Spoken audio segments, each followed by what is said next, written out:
दादू लगभग चीखती हुई झुमरी अपने दादू से लिपट गई। अरे अरे होले से भाई। दादू बैठे हुए भी झुमरी के हमले से डगमगा गए। कब बड़ी हो गई मेरी बेटिया, पता ही नहीं चला। और कितनी बड़ी होगी, कॉलेज भी पास कर लिया, अब तो नौकरी भी लग गई है मुंबई में। झुमुर की अपने दादू से बहुत अच्छी घुटती थी।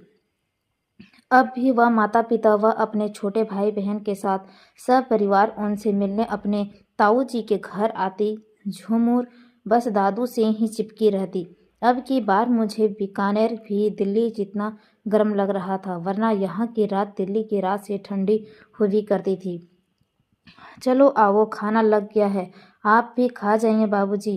ताई जी की पुकार पर सब खाने की मेज पर एकत्रित हो गए।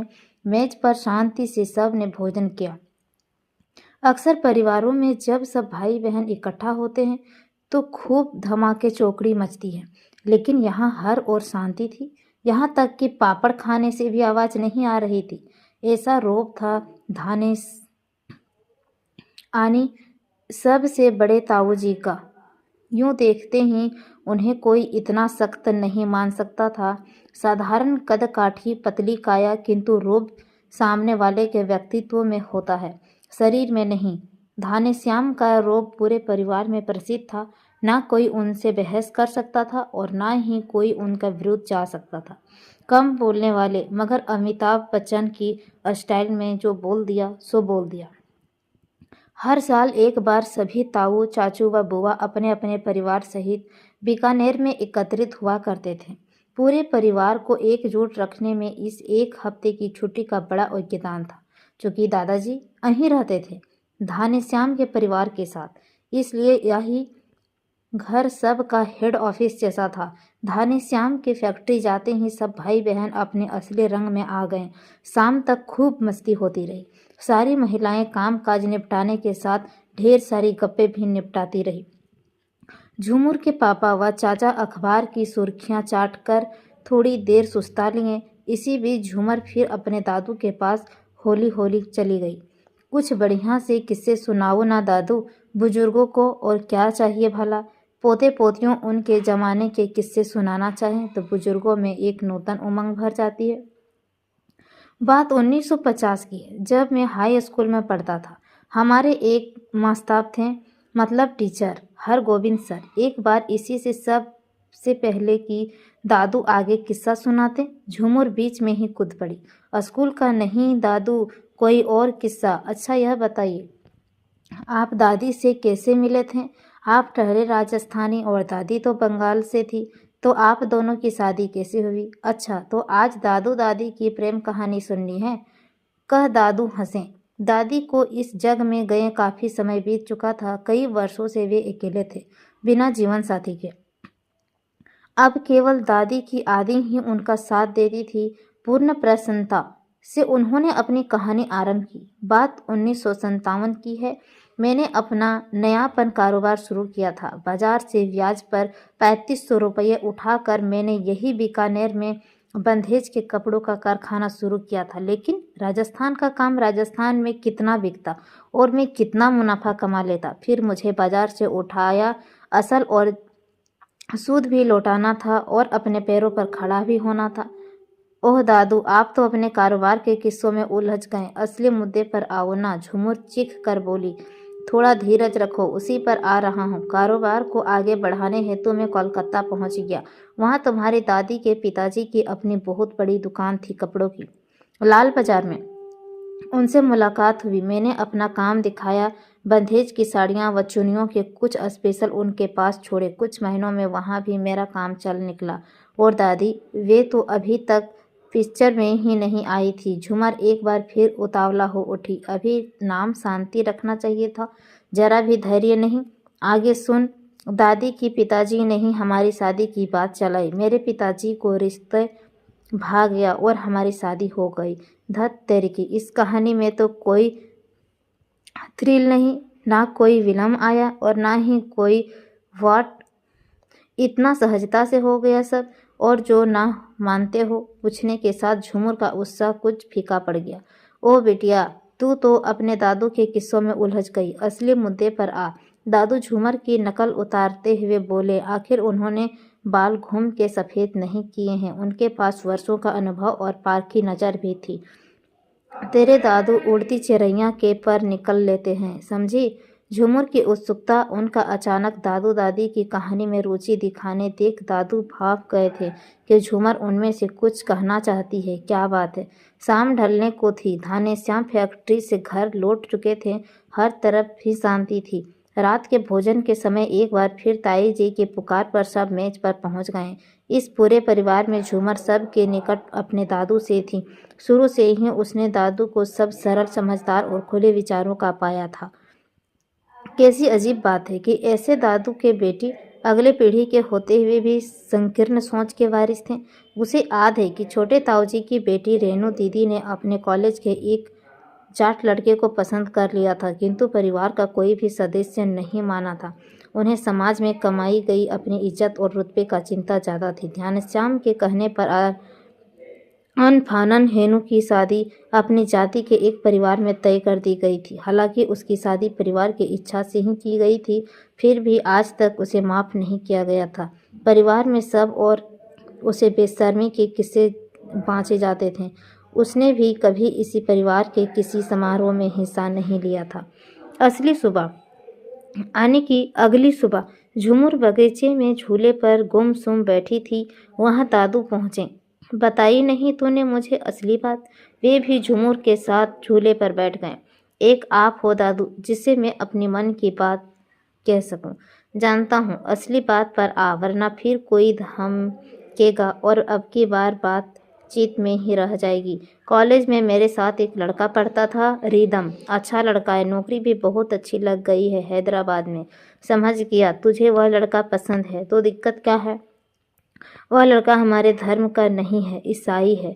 कुछ क्षण दोनों के बीच चुप्पी छा गई। मुद्दा वाकई गंभीर था।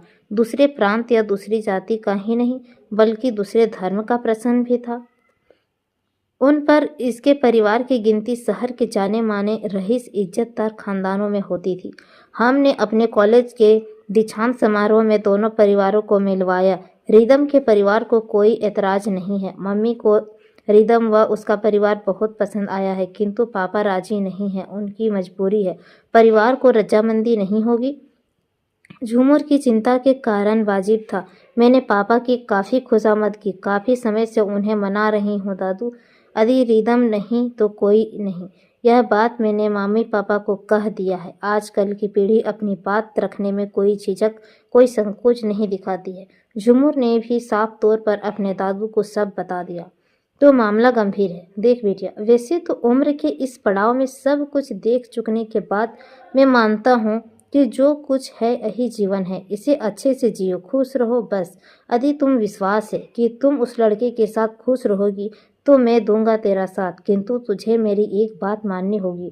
एकदम चुप रहना होगा। दादू की बात मानकर झूमर ने अपने होंठ सील लिए। उसे अपने दादू पर पूरा विश्वास था। दादू ने भी बिना समय गंवाए अपने बेटे वृजलाल से इस विषय में बात की। वृजलाल अचरज में थे कि पिताजी को यह बात किसने बता दी। मुझसे यह बात स्वयं झूमर ने साझा की थी। अब तो यह बात परिवार की खुशी के आगे क्या अपनी इकलौती बिटिया की खुशी खोने को तैयार है? पिताजी, यही तो दुविधा है कि मैं झूमर को उदास भी नहीं देख सकता हूँ और अपने परिवार को नाराज भी नहीं कर सकता। और यदि दोनों ही ना रूठे तो? दादू के दिमाग में खिचड़ी पक रही थी। उन्होंने बृजलाल से अपना आइडिया बांटा। उनके कहने पर झूमर ने उसी शाम परिवार वालों के लिए फिल्म की टिकटें मंगवा दी। जब सभी खुशी खुशी फिल्म देखने चले गए तो अचानक दादू ने तबीयत नासाज होने की बात कर अपने संग घनश्याम और बृजलाल को घर में रोक लिया। अब सब जा चुके थे, सो दादू चैन से अपने दोनों बेटों से बात कर सकते थे। देखो भाई, मुझे तुम दोनों में से एक बहुत ही गंभीर विषय में बात करनी है। मेरी एक समस्या है और इसका उपाय सुनो तुम दोनों के पास है। कहते हुए उन्होंने अपनी पूरी बात घनश्याम और बृजलाल के समझ रख दी। दोनों मुंह खोले एक दूसरे को ताकने लगे। इससे पहले कि कोई कुछ बोलता, दादू आगे बोले, मैं पहले ही एक पोती को अपनी जिंदगी से खो चुका हूँ, सिर्फ इसी सिलसिले में। झूमर मेरी सबसे प्यारी पोती है और सब जानते हैं कि शुद्ध असल से प्यार होता है। मैं नहीं चाहता हूँ कि झूमर को भी खो दूँ या हमारी झूठी शान इज्जत में चक्कर में झूमर अपनी हंसी खुशी खो बैठे। इस परेशानी का हल तुझे निकालना है राधे, और वह भी ऐसे ही किसी को कानो कान खबर ना हो। मैं पिताजी घनश्याम हतप्रभ रह गए। एक तो विधर्म विवाह की बात से वे परेशान थे, ऊपर से पिताजी इसका हल निकालने की पीड़ा उन्हें ही दे बैठे थे। बस यह समझ लें कि मेरे परिवार के हित में मेरी यह आखिरी इच्छा है। मेरे पोती की खुशी और घर परिवार की इज्जत दोनों का ख्याल रखना है। पिताजी का आज्ञा सर्वोपरि थी। घनश्याम ने बहुत सोचे पहले को बृजलाल से आंखों आंख में मुख शिकायत की, लेकिन उसकी झुकी गर्दन के आगे वे भी बेबस थे। दोनों भाइयों ने मिलकर सोचा कि रिदम के परिवार से मिला जाए और आगे की बात तय की जाए। परिवार के बाकी सदस्य को बिना खबर किए दोनों दूसरे शहर रिदम के घर चले गए। वहां बातचीत वगैरह हो गई और अपने घर लौटकर दोनों भाइयों ने बताया कि एक अच्छा रिश्ता मिल गया है, सो बात पक्की कर दी गई है। शादी की तैयारियां आरंभ हो गई है, किंतु रिश्तेदारों से कोई बात छिपाना ऐसे है जैसे धूप में बर्फ जमाना। रिश्ते नाते मकड़ी के जालों की भांति होते हैं। बड़े ताऊ जी ने बुआ को कह डाला, साथ ही ताकीद की कि वह आगे किसी को कुछ नहीं बताएगी। बुआ के पेट में मरोड़ उठी तो उन्होंने अपने बेटी को बता दिया और सब रिश्तेदारों में बात फैल गई कि यह रिश्ता झुमूर की पसंद का है तथा लड़का ईसाई है। लेकिन सभी चुप थे। यह बवाल अपने सिर कौन लेता, इस बात ने फैलाई। बड़े संयुक्त परिवार की यह खासियत होती है कि मुंह के सामने हम साथ साथ हैं और पीठ फिरते हैं हम आपके हैं कौन। सभी रिश्तेदारी शादी वाले घर में एक दूसरे का काम में हाथ बंटवाते। स्त्रियां बढ़ चढ़ कर रीति रिवाजों निभाने में लगी रहती, कोई न कोई रिवाज बताकर उलझती रहती, परंतु कहाँ मौका पड़ता। कोई ना कोई कह रहा होता, अब हमारे बच्चों पर इसका क्या असर होगा, आखिर हम कैसे रोक पाएंगे आगे किसी को अपनी मनमानी करने से। ऐसा ही था तो छिपाने की क्या आवश्यकता थी। बेचारी रेनू के साथ ऐसा क्यों किया गया था। फिर दादू के कानों में भी खुसुर फुसुर पड़ गई, यह तो अच्छा नहीं है कि पता सबको है, सब पीठ पीछे बातें भी बना रहे हैं किंतु मुंह पर मीठे बने हुए हैं। दादू को पारिवारिक रिश्ता में यह दोगलापन नहीं भाया। उनके अनुभवी मस्तिष्क में फिर से एक विचार आया, किंतु इस बार उन्होंने स्वयं ही इसे परिणाम देने की ठानी। ना किसी दूसरे को कुछ करने हेतु कहेंगे और ना वह किसी और से कहेगा और ना ही बात फैलेगी। नियत दिन पर बारात आई, धूमधाम से विवाह संपन्न हुआ और फिर कुछ ऐसा हुआ जिससे किसी की ने कल्पना भी नहीं की थी। अचानक विवाह समारोह में एक व्यक्ति आए, हाथ में रजिस्टर कलम पकड़े। उनके लिए एक कुर्सी और मेज मंगवाई गई और दादू ने हाथ में माइक पकड़ घोषणा करने शुरू कर दी, मेरी पोती के विवाह में पधारने हेतु आप सभी का बहुत बहुत आभार है। आप सब ने मेरी पोती को पूरे मन से आशीर्वाद दिए। हम सब निश्चित रूप से यही चाहते हैं कि झूमर तथा रिदम सदैव प्रसन्न है। इस अवसर पर मैं आप सभी का एक खुशखबरी और देना चाहता हूँ। मेरा परिवार इस पूरे शहर में बल्कि आसपास के शहरों में भी काफ़ी प्रसिद्ध श्रेणी में आता है, किंतु मेरे परिवार के ऊपर एक कलंक है, अपनी एक बेटी की इच्छा पालन ना करने का दोष। आज मैं वह कलंक धोना चाहता हूँ। हम कब तक अपनी मर्यादाओं के संकुचन दायरों में रहकर अपने ही बच्चों की खुशियों का गला घोंटते रहेंगे। जब हम अपने बच्चों को अच्छी शिक्षा दीक्षा प्रदान करते हैं तो उनके निर्णयों को मान क्यों नहीं सकते। मेरी झूमर ने एक ईसाई लड़के को चुना। हमें भी वह लड़का व उसका परिवार बहुत पसंद आया और वह सबसे अच्छी बात यह है कि किसी न किसी तो झूमर अपना धर्म बदलना चाहती है और न ही रिदम। दोनों को अपने संस्कारों अपनी संस्कृतियों पर गर्व है। कितना सुदृढ़ होगा वह परिवार जिसमें दो दो धर्मों भिन्न संस्कृतियों का मेल होगा। लेकिन कानूनन ऐसी शादियां सिविल मैरिज कहलाती है, जिसके लिए आज यहाँ रजिस्टर साहब को बुलाया गया है। दादू के इशारे पर झूमर व रिदम दोनों रजिस्टर के पास पहुंचे व दस्तखत कर अपने विवाह को कानून तौर पर साकार किया। इस प्रकार खुलेआम सारी बातें स्पष्ट रूप से कहने और स्वीकारने के रिश्तेदारों द्वारा बातों की लुका छिपी बंद हो गई। और आगे आने वाले समय के लिए भी बात खुलने का डर या किसी प्रकार की शर्मिंदगी का प्रश्न समाप्त हो गया। दादू की दूरंदेशी और समझदारी न केवल झूमर के निर्णय को इज्जत बनाई, बल्कि परिवार में भी एक रास्ता खोल दी। पूरे शहर में इस परिवार की एकता व हौसले के चर्चे होने लगे। विवाद के समय झूमर सबसे गले मिले और रो रही थी, किंतु दादू के गले मिलते ही उन्होंने उनके कान में ऐसा क्या कह दिया कि भीगे गालों व नयनों के बावजूद वह अपनी हंसी रोक नहीं पाई। जब मियाँ बीबी राजी तो क्या करेगा रिश्तेदार बाजी, दादू ने यही कहा। मुझे उम्मीद है कि आपको मेरी ये स्टोरी पसंद आई होगी, जो फ्यूचर में होने वाला बहुत अधिक है। तो प्लीज़ चैनल को सब्सक्राइब कर इसे शेयर करना ना भूलें, ताकि एक नई पीढ़ी का संदेश मिल सके।